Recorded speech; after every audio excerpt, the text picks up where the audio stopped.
Un face-à-face ce mercredi entre les plateformes syndicales et le ministre de la fonction publique, Brahma Hamad.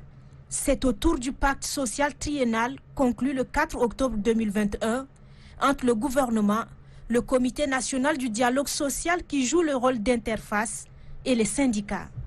Chemin faisant, où en est-on? Brahma Hamad, ministre de la fonction publique, qui détaille pas à pas et point par point les différentes phases d'exécution de ce pacte, confirme que l'essentiel est fait. Au titre des activités déjà réalisées, nous pouvons citer entre autres l'appurement des arriérés des frais de transport de 2016, 2017, 2018 depuis le 18 novembre 2021 pour tous les ministères. Le paiement effectif des reliquats des frais de transport de 2016, 2017 et 2018 pour les agents inactifs, retraités et en droit de décéder de tous les ministères déclenchés depuis le 25 novembre 2021, ce qui se poursuit au niveau de l'inspection générale des finances par donc, la commission tripartite. Le paiement effectif des reliquats des frais de transport de 2019 aux agents des secteurs de l'éducation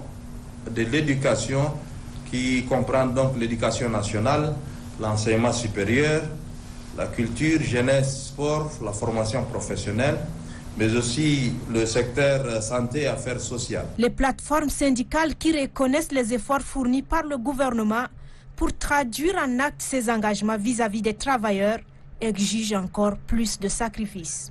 Il y a beaucoup de choses qui ont été faites, mais il y a également des choses qui n'ont pas encore été faites.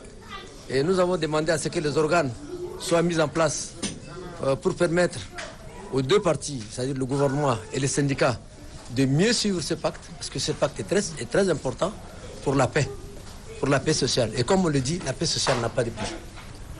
Le ministre de la fonction publique nous a rassuré que d'ici le vendredi, l'arrêté de reversement des professeurs scientifiques sera signé.